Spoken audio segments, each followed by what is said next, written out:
What's up YouTube? Welcome back to the channel, Life with Estes. In today's video we're going to be doing a 520 chain conversion on the Yamaha R1M. While I'm at it, I'm also going to be doing a ceramic bearing install for both wheels, new sprockets, as well as replacing some bolts with titanium bolts to just lighten the bike just a little bit more. All right, the first thing you're going to want to do is remove the two bolts that hold on the brake caliper on both sides of the front wheel. It is a 12 millimeter bolt. And then what I like to do next is use some zip ties just to secure that brake caliper so it's not hanging with the pressure on the brake line. I've already done the other side, as you can see here.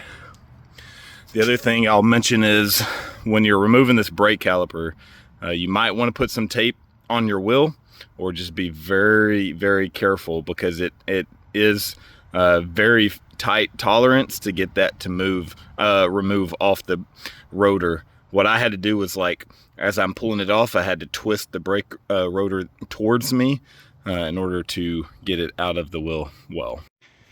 Okay, next is the bolt that goes through the actual wheel itself to hold the wheel on, which is a 32 millimeter nut on both the back and the front wheels. All right, to get access to the front sprocket, which is behind this cover, you'll need to remove the linkage, which is a 8 millimeter bolt. Make sure you take a picture of the alignment of this linkage so that you can put it back on the same exact way. And then these are 5 millimeter bolts to remove to get the cover off. Okay, so the nut that holds on the sprocket, the front sprocket, is crimped around this shaft. So what I used was just a flathead screwdriver and a soft mallet just to wedge in there to get that crimp out of the nut. All right, so since I already had the wheel off and everything, brakes disconnected and everything, this nut that holds on that front sprocket is on there so freaking tight. It's a 30 millimeter nut, so I ended up having to go purchase a socket because I could not get a wrench in there without stripping it. And then the other thing I did, since we're going to be replacing the chain anyway, I wasn't worried about messing up the chain, so I used a vice grips in order to secure that chain through the chain tensioner right there, that hole where the axle goes through. In order to hold that chain in place, I also put it in gear to keep that sprocket from spinning, because what happened was I kept trying to loosen it up and it just kept spinning and pulling that chain through. So I had to secure the chain back here, and then I was able to loosen it up, but it was still really, really tight. So maybe leave the rear wheel on. I've seen other people that have the rear wheel on and then holding that rear brake as they're loosening that nut. But this is how I did it. Since I'm replacing the chain, I wasn't worried about messing up that chain with the vice grip. All right, so I got the chain off. There is not any link chains on this stock chain. It's all just welded on. So I used the angle grinder to cut it, making sure I used some cardboard to protect and make sure no sparks were hitting the bike.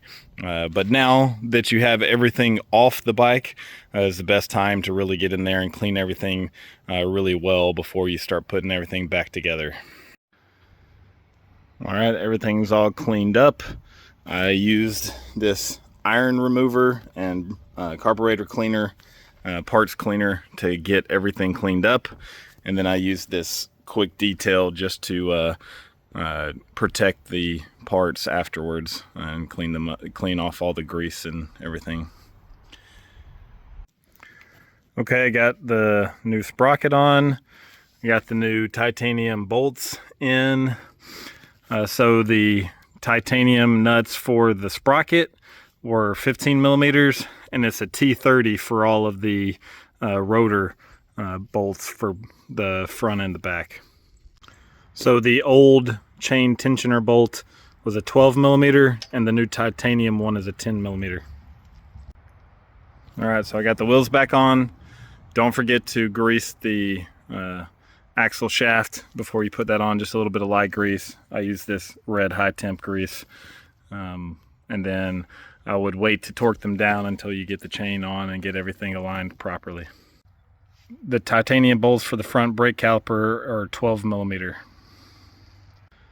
All right, I got it all put back together. Got the new EK chain on there. Got all the titanium bolts on there, the ceramic bearings.